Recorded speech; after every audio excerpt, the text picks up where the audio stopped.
Welcome to Kung Fu Havoc number 2. Hello, Instagrammers. Alright, so if you haven't caught the introduction for Kung Fu Havoc number 2, which Instagram has not, so I'm going to make 3 videos. 2 will be martial art videos, and 1 will be a heart-to-heart. Instagram, you're just going to have to deal with it for an hour, so I won't be out here that long, but I'll probably be out here for an hour to make the 2 videos here, and then I'll make 3 videos here and 2 videos inside, and they won't be on Instagram, but these 3 out here will be. So first off, let's talk shop about martial arts. Alright, so today I watched some martial artists trade lessons, crash courses, stuff like that. I didn't know if you guys would like to see me do shit like that. And again, not having a training partner doesn't help describe what I'm trying to describe. Alright, so let me know, because like I said, if I can actually find a training partner, that would be great. The problem is I haven't been able to find a training partner since I've been able to do martial arts, because some people are either too soft or not brave enough to go and at least attempt to do some martial arts with me, and it's not that I'm hardcore, it's just that here's reality. Alright, there will always be a martial art move or something that I or you can't personally do. Alright, so I'm gonna name a few that I can't do now because of my hip replacement, but I couldn't do some of the few to begin with. The whole 150-degree spinning thing, to quote reference, a lot of the Paul Mitchell guys can do it, where you're going for a tornado kick, but before you even get the tornado kick, you do like 2 complete revelations, and then you do the kick. 1, that's great for show. 2, is more than likely you will never get the chance to do that anywhere in life, and if it's not usable, I try not to use it. Alright, I know that doesn't make a lot of sense. I mean, if I ever get my movie career off the ground, or let me be more positive, when my movie career takes off the ground, and hopefully it'll happen before I'm 50, and I could actually do the kick, then yeah, because it looks cool as fuck. Alright, and there are a lot of martial art moves that look cool as fuck, that are impractical, and you will never do them on your real life. I mean, you can do them training, but as far as your real life goes, you're never gonna go 1, 2, 3, and then kick the guy while you're spinning in the air. 1, I can't do that. I never could do that, and if I could do that, I would be doing it all the time. But because of my hip replacement and about 50% of my arsenal has been wiped out, so I have to keep it basics and simple and stuff like that. So that being said, this is the first video. I'm sorry, it's gonna be a little bit of chit chat in here, and mostly for Kung Fu Havoc number 2, because a lot of people don't seem to understand how martial arts work.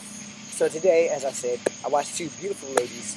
Shout out to AJ Kicks and the other lady who did capoeira, because they did stuff, and you rarely ever get to see people do martial arts live on Instagram or YouTube or whatever other social media exists. I mean, you get to, for TikTok, if I record this, I can post it, but I can't go live on TikTok because I don't have 1 million followers. So JW_Greywolf, if you're interested. I'm pretty sure no one's interested, but that's okay. I do have 411 of you here now, so I thank you for that. But for the most part, when you're doing a martial art, under most circumstances, the basics will save your ass, where the fancy shit will look good on camera, but 9 times out of 10, your finishers, they're actually not very useful. I'm sorry, there's a fuck ton of bugs coming at me every which way. But I'm also sorry for swearing. But when you're watching someone and they're practicing, because AJ and them was doing really good with capoeira today, and they were doing the jinga and then all the way, the half step and then the whole step, and they were getting down, and I watched the whole thing, and that was awesome. I watched some ladies do yoga today. I watched some other chicks do some other stuff, and then I carried my ass to work. So, the thing with that is that there will be times where fancy smancy will save your ass, but most of those times will be in the movies. Maybe point style sports, martial arts, like point karate, point taekwondo, where you actually have to have some control versus where if you're actually in a fight, you're in a fight. All right, and this is basically what that is. If you are in a fight, a real honest to God fight. Most fights last anywhere from 2 to 5 minutes. Sometimes less than that. It really depends on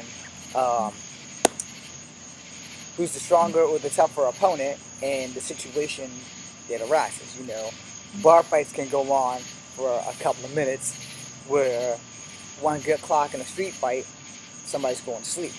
You know, you, me, don't matter. Somebody's going to sleep. You know, you got a glass jaw, you're probably going to go to sleep every time. If you got a head of steel and you know how to tuck your forehead so that they hit you in your forehead, there's a good chance they're going to break the fucking metacarpals, leaving them one instrument down, giving you a tactical advantage. So when they throw the other hand, headbutt that hand. Now there's also a good chance that you're hitting somebody whose hands are like granite, which means even if you tuck your head, you're probably going to sleep. It doesn't take much to knock someone out. It takes a lot to know what knocks you out. If that doesn't make sense to you, you've probably never been knocked out or have never had your bell rocked. All right, so let me explain that for those who are not old enough to know what the hell that means. Everybody knows what knocked out means. Everybody who's ever been knocked out knows what knocked out means. I personally have never been knocked out in a fight. I've had my bell rocked, you know. So when you have your bell rocked, it's a hazy kind of feeling. It also depends on where they hit you, because if they hit you like in a tempo, there's a good chance that your eyes will water up and you might be a little dizzy, or it's a good chance that you just might get a little dizzy. For me, I got hit in a tempo in a van that I didn't steal, and I didn't even know I could take a hit, so I got my bell rocked. I also couldn't get out the seatbelt. And when he hit me the second time was when I realized, yo, I got to beat this dude's ass. However, I couldn't get out the seatbelt. God was with that guy that night. And probably every night since, because we've never crossed paths again that I can acknowledge. And if we did, I don't even remember what the motherfucker looks like, so he's probably been smiling at me in my face the whole damn time. But the bottom line is, you know, I got set up by my cousin. The ass whooping that was whipped for him is the one that I took to the face 2 times in the face, you know. So I got my bell rocked. Now, as far as actual getting knocked out, I have been knocked out maybe 3 or 4 times in my lifetime. 2 by humans, and the other 3 times by inanimated objects. All right, let me explain, and then we'll get into the martial art video, and then I'll make another martial art video. All right, so first time I got my ass knocked out, I really wouldn't say I was knocked out. I was probably dazed and confused. I was 5 years old. I thought I could fly. I also didn't know I was mixed. I just thought I was black. So when I leaped off the car, I crashed into a pop bottle on the sidewalk because I flew 5 feet up, out, down, bust my forehead on a Heineken bottle. Went in the house, asked my mom what this red shit was. She threw me in the car. We got stitches. A few years go by. My cousin Brian and I, God rest his soul, we're jumping back and forth across the bench. Irresistible force, that was me. Unmovable object, that was Brian. Our heads collided. The irresistible force goes. The unmovable object goes and lands straddled over top of me. I don't get up. When I wake up, I'm holding my head with ice, and there's a big ass knot across my head, all the way across my head. So that was like my second concussion. That wasn't that bad. No, I was fucked up, but it wasn't that bad. Now, unless that happened after this story, Mish Early, shout out to Mish, we were playing football because Coach B decided that all the guys were going to play football, all the girls got to play kickball. This is at Burley Moran School. Shout out to Coach B, who taught me how to swim the hard way. Salute to Coach B and bitch. Anyway, so I don't like football. I'm not a sports guy. I do kung fu. The football hit me in the chest and bounced to the ground, and everybody on this side of me said, dive for it. And everybody on that side of Mish said, dive for it. So, the irresistible force, Mish was the unmovable object. Shout out to Mitch Early. So Mitch Early and I, foreheads, collided. Mitch Early got up. Coach B, shout out to Coach B, who carried my tiny little ass all the way to the infirmary. And I woke up with a big goose egg on my head. Later that night, I called my mom a winch, and I had a concussion. And we went to Martha Jefferson, and I had to watch me for a couple of days because I thought I was Christopher fucking Columbus. Yeah. So those are the 2 times, or the 3 times that I got somewhat knocked the fuck out. Now, as far as getting my barrel rocked, only the fight with the van, I could really say I got my barrel rocked, but since it was a 2-for-1 sale, we count that as twice because he stole me in the face twice. Every other fight I've been in, when I've been hit, I've always taken body shots. I've never been hit in the face. So, except for like a couple of times when I was like 12 and beneath, when I was forced into kid fighting and shit like that. Other than that, I never really had my barrel rocked because I've always been able to take good hits, which brings up the issue of, is it better to be stronger or tougher when you are a fighter? And as most people say, it's better to be well-rounded. But for me, being tougher has saved my ass. Look at my puny body. Do I look like I have strength to you? No. But the eyes are always deceived by things that you don't understand. Alright? Like if Sasquatch was to come up behind me right now, we'd all be in amazement and I would probably faint. That being said, we're going to do a little bit of martial arts, and then we're going to make the second video for Kung Fu Havoc number 2. Alright, so we're going to start off with a declaration of how certain punches are negotiated. Alright, so this is going by what I was taught, and by what I was taught only. This has nothing to do with anybody out here in the martial art world except for me. Master Ennis did not teach me certain shit. And as a martial artist, you understand that if you're taking one style and you have to switch to another style while you're in school, it's kind of a clusterfuck. But if you had martial art training before you went to that school, it's also a clusterfuck. So in karate, it was always, you're getting your horse stance. You got that. And in Kung Fu, it was, you're getting your horse stance, and you close your fist on impact. So, that's a karate punch. This is a Kung Fu punch. So, Kung Fu, karate. So if you're going to do Wing Chun, while your hands are like this, boom, that's why it closes. If you're going to do Kung Fu, and your hands are like this, and then they open, and then boom, you're going to, but you're going to close on impact. And every time you're supposed to close on impact. So the reason that is, this is what I was taught. You don't have to agree with it. You don't have to like it. But again, this is what I was taught. So when you're going for a strike, especially if you're going for like the crane or the snake, when you're going for that, you close in on impact if it has to be a punch move versus a strike like this for the snake, or a grab and you grab and pull and then strike. So on impact, you close. Alright? So here, boom, you close. But this hand is open to guard, so if you block and you strike, then it closes. So boom, boom, or boom, boom. Alright? Where with karate, it's always, block counter. With Kung Fu, it's block strike. It's the same step, only with Kung Fu, there's subtle differences versus with karate. Karate is more of a power game versus a finesse game. Alright? I just pissed off everybody who does Kung Fu and karate at the same time with that statement. So let me explain that to you guys before I go into kicks and shit. Alright, I started off in karate. Alright, I started off in karate. It was freestyle karate. There was no forms involved. There was just, this is how you hit, this is where you hit. This is how you kick, this is where you kick. When I switched over to Kung Fu after I took Taekwondo, I kept what was useful and I got rid of what was not. So I didn't do katas in any of those until I got to Taekwondo. Before I took Kung Fu, I didn't know what a kata was. Before I took karate, I didn't know what a kata was. When I took karate, we didn't use katas. When I got to Taekwondo, we started using katas. So we go here, here, here, here, here, here, here. Alright, that's a lot of time wasted right there. And when you get into a fight, you ain't gonna have time to sit there and remember that shit. Same thing with, you're not gonna break down into that while you're in a fight. You just gave away 40% of your position and how you move by giving up what you know. The correct thing to do is, look, dude, I know martial arts. I don't want to hurt you, but I will. And you get in your regular ass fight stance. Alright? Because the second you break into a crane, or a snake, or a Mantis, you know, they know you know something. And in the streets, you can't afford to give no quarters. That way, if somebody doesn't know that you know a martial art, they can find out the hard way. Because, you know, as soon as you get in your fights, they say, hey, look, man, I don't want to hurt you. I do know martial arts. All right? If they want to persist after that, that's their fault. That's their ass to be kicked. All right, so let's get into kicks.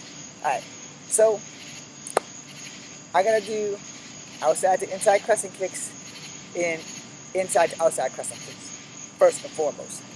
So when you are in a fight and basics is all you got, it doesn't hurt to know some basic shit. So your front kick, your front jump kick, your inside to outside crescent kick going to the right,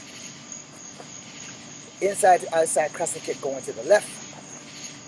You know, always know where your guard position is. My guard on, for some reason, since my hip replacement, is always dropped down on the right.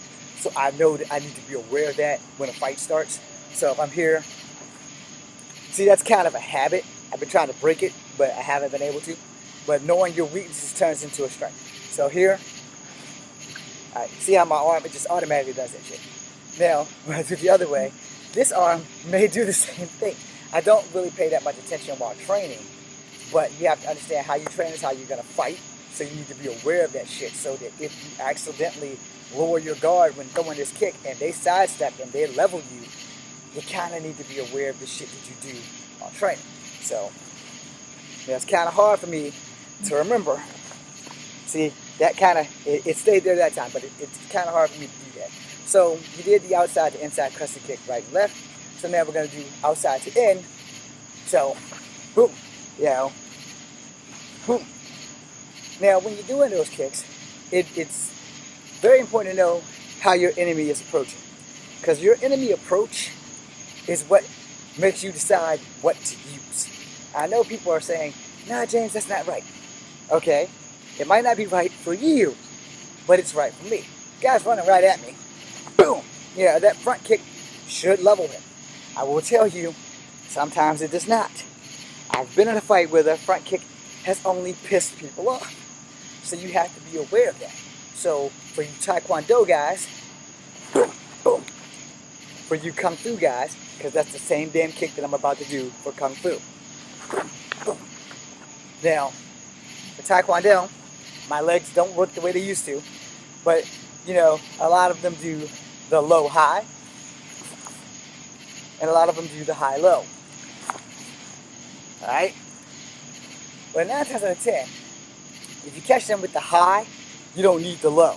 But if you catch them with the low, sometimes you do need the high. It also depends on the height of your opponent. You know, I'm 5'3", so everybody's taller than me. So, you know, if they're coming at me, front kicks will do. So here, it's like a southpaw stand for fighting. But for Taekwondo, I was taught to stand this way. For Kung Fu, I was taught to stand this way. For Karate, I was taught to stand this way. Because in Karate, you know, you got to power that bitch up with that step and turn. With Taekwondo, you know, it depends on what kick you're going to do. Some people are taught to chamber and then fire, but in the heat of a fight, there's no time for chambering. So step, boom, you know. See, my hook kick still works on this leg, not so much on this leg. So, boom, you know, it doesn't work. It's still effective, it just doesn't work. It doesn't work from my end. But if I'm in trouble, I'm pretty sure I'll figure it out. So, you know, again, it really depends on what's the closest attack, who the attacker is, and what is their range while they're going in. And so if they're throwing a punch, I'm going to block with a punch. It's very rare that I'm going to do this to someone who's throwing a punch. But if that's what the movie director says, then that's what I'm going to do. So let's say, guys coming at you, this is how you're going to do this. You're going to do a left inside to outside crescent kick, and you're going to follow through with something awesome. Okay, so he wants me to do a inside to outside crescent kick with the left leg and follow through with something awesome. Let's see how we can work that out. Boom! I got nothing awesome. Okay? Because in reality, it would exactly be that. Boom! Boom! Now, let's say he does it with the right. So he wants me to follow it up with something awesome. So this is why this works in the movies. So, boom, boom, bring it back. About as awesome as I can get. Alright? It also depends on what the stuntman wants, who's receiving the kick. Because maybe all he needs to do is just fall, you know? Boom, drop an elbow or something on him. Alright? So those things do happen in fights. However, you know, it's best to always stick with basics in an actual fight. Alright, I'm going to stop the video for Kung Fu Having number 2 and start the second video. You guys hang tight.